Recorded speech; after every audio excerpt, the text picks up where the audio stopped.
What's up, everybody? Welcome to Podcast Now. I'm Alex, and in this video, I want to talk about Starfield a few months after the game released and its lasting impact. What is the impact on the industry, on the people that played it? And this is really something that jumped out to me when I saw this most recent article, which I do think there's always a lot of clickbaiting that goes on. There's a lot of fueling the fire of console warrior stuff regarding Spider-Man, regarding Starfield.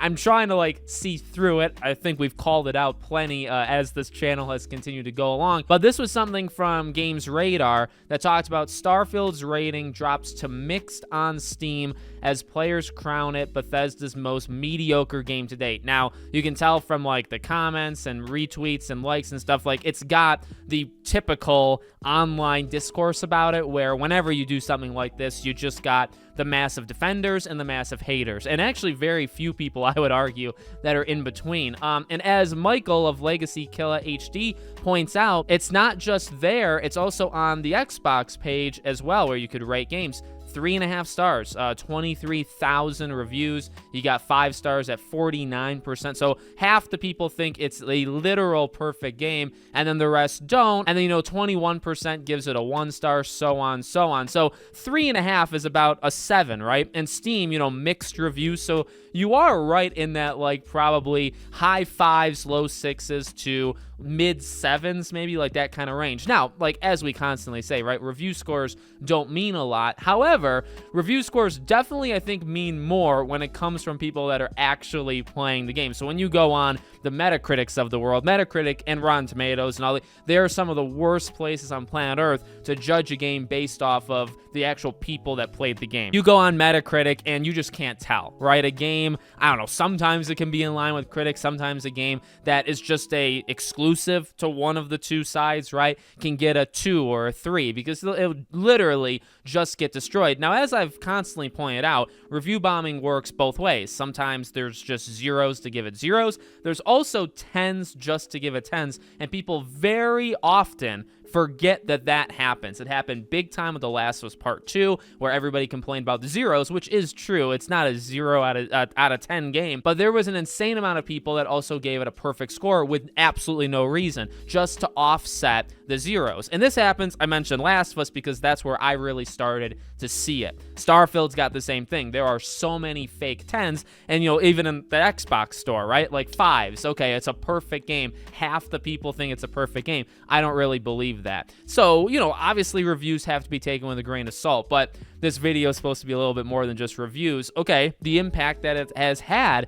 The sad thing and the scary thing is I really don't think it's had this cultural kind of impact. Now, I don't know if it was necessarily supposed to. It probably was, right? It's Bethesda's first new game in so many years. That was the tagline of it, right? I think they gave a specific year number, but I do think this was supposed to have some sort of massive impact. Now, that's not to say it didn't have an impact. I tried to choose that word carefully, cultural, because I do think this game, from the numbers that we got when it first came out, I think this game crushed it. This game sold, at least on Steam that we saw. This game did really well on Game Pass. Now, we don't know the official numbers of people that bought it. I had long speculated. I think it was really going to be a 75-25, maybe even 80-20 kind of thing, where the higher number is people that are playing it on the subscription service. Now, that could be wrong, but ultimately we don't really know, and I actually still feel somewhat confident in saying that 75-25 split. If you want to go a little bit lower, you can go 60-40 if you really want to make it engaging. And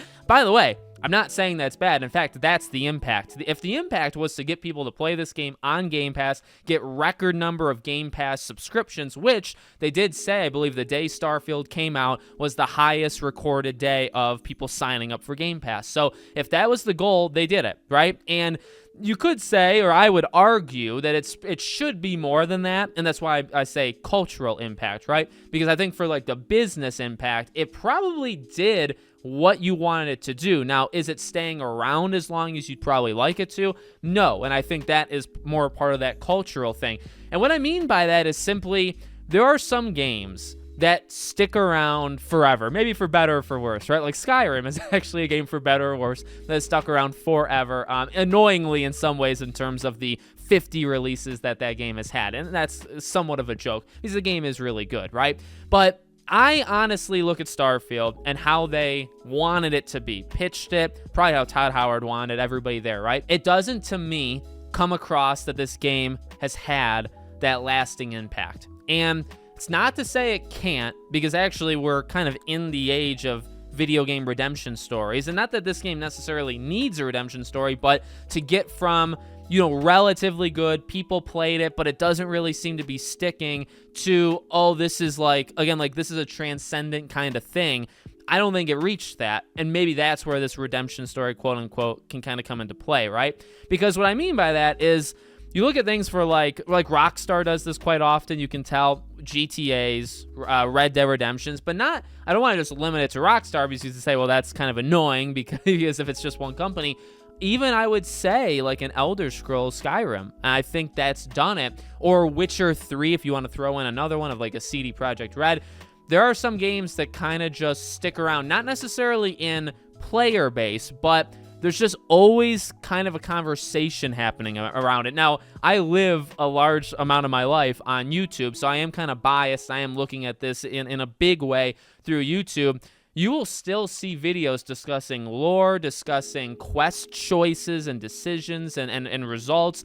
You'll still see that, or just like random events that'll happen in the game.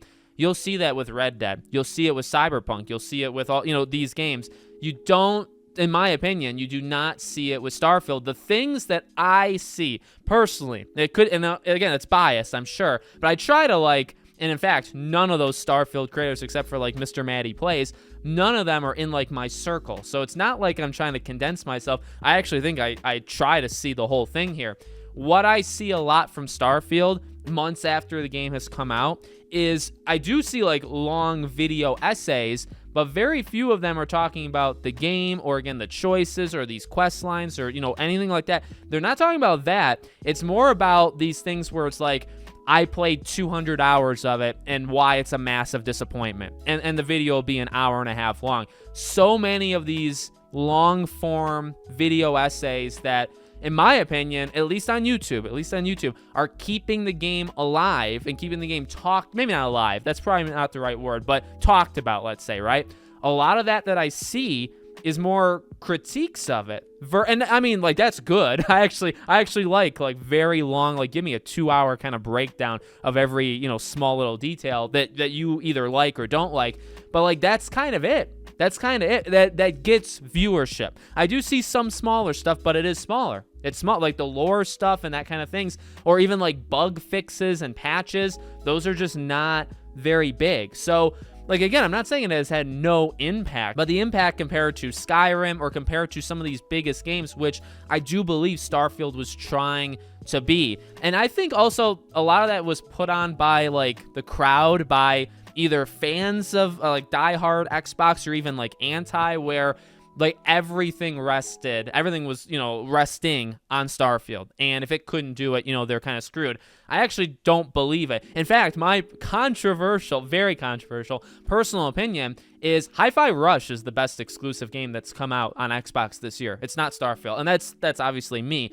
But you know what? That might sound bad, or, I honestly don't care, if you don't agree with it. But one thing that I would look at as kind of a positive is you don't need, I personally don't think you need Starfield to have that massively cultural impact that's going to last another 10 years. I don't think you need that, because hopefully the plan with Xbox, with all of the purchases, all of these studios, is you can just lay it on us. Give us Avowed, give us Hellblade. And the reason I'm bringing all that stuff up is not everything has to be on the back of Starfield, and I think that puts so much pressure on it that maybe it diminished it. Now, from my own personal standpoint, I liked it. I don't know if I'd say I loved it. I definitely liked it, but I stopped. I stopped playing it because 500 other games came out, and I'm going to go back, but I just haven't gone back yet. I haven't played Starfield since probably late September. And really, even people that I talked to liked it, maybe don't love it.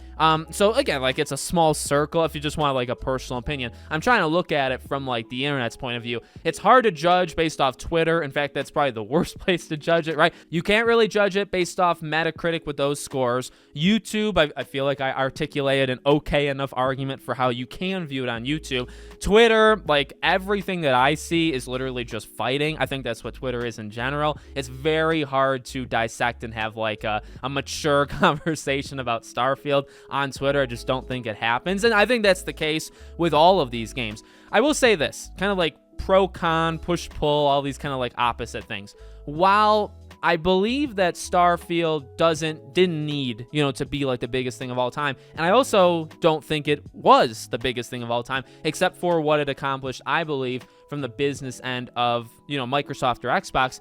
I do think it's actually slightly disappointing at the very least that these big, like massive games, and you could argue, like, I really love Spider-Man 2, but I think there's like another level to people that super loved Spider-Man 2. Like, I don't feel like I'm in that like massive, like everything was great about it category. And my point here is, we live in a world, and I think we've lived in this world actually for quite a while, for games. For movies, it's probably been this way for a while too, where like the biggest things aren't necessarily the greatest things. So you got your biggest Hollywood movies. Oftentimes, they are not the best products out there. In fact, modern Hollywood, they are the worst things out there, right? You kind of have to go tiers below it into more of like the indie scene.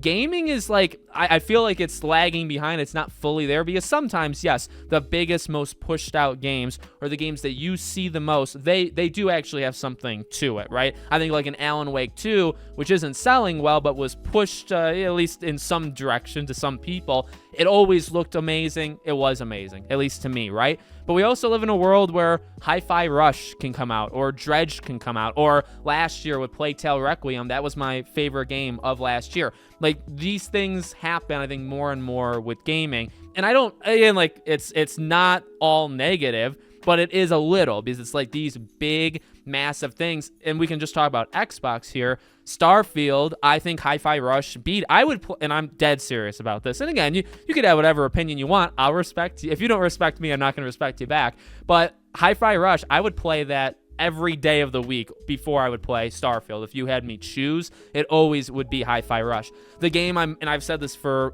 probably a year, even with Hi-Fi Rush, because we didn't know about Hi-Fi Rush, right? Hellblade 2, that's my most anticipated Xbox exclusive, like, period. Not Fable, not Avowed, I'm like Clockwork Revolution looks really good. I'm excited for a lot of Xbox projects, but Hellblade 2, and that's a smaller, like, they've gotten bigger, yes, in technology and all that, but that's a smaller game from a smaller studio. So maybe that's just me. But again, like, I can have my preferences. I'm also trying to look at what, the world, I guess, has thought about Starfield. And we did see this, like, when the game came out. And again, reviews are just one metric. We've talked about the other metrics, but it was something you could kind of see right away where it started really, really positive, at least from places that were like, legit, you have to play the game, or it's easy to sniff out like negative or people that aren't leaving like actual comments or actual reviews, right? It started very positive for Starfield, but every day when it first came out, every week it started getting lower and lower and lower till it wasn't in the 90s or wasn't in the high 80s. Now it's in the mid 80s. Now it's in the low 80s. And now it's literally in some metrics considered mixed, or 3.5 on Xbox. That's a 7, right? Like, again, reviews do not mean everything. In fact, make your own decision. I'm just saying these are the decisions, or these are the like final thoughts from other people. You don't have to care what they think, but if you're looking at what other people think, there you have it, right? That's what they think about this game, and that it's not terrible, or not that it's bad, but it's a game that existed. Maybe it disappointed, or maybe it just didn't do all that much. And again, I think it did what it needed to do for the business side. It's hard to know for sure about like I don't think it has the lasting impact of Witcher, of Red Dead, of games like of Skyrim. It doesn't have that impact. Granted, I said this earlier, but in case people just like don't listen to what I say and just make up stuff that I say. Granted, there's a very elite group of games that are like that. There's only so many. So you could say, well, if there's only 10 games in that club and it's not in that club, well, it's just not one of those 10 games. That's true. But if you're trying to be one of those 10 games, which I think Starfield was, then that's the disappointment. That's where they kind of missed the mark. And, again, it depends on what you think of it, but long-lasting kind of impact of it, I feel like it's not soured, but it's kind of fizzled and died out. I don't think it has, and I mean, there's still DLCs and there's still stuff that can bring this game alive again, I suppose. And again, we've seen games like even Cyberpunk that's had kind of these redemption things. I think that's possible, but I just think that really long-lasting impact,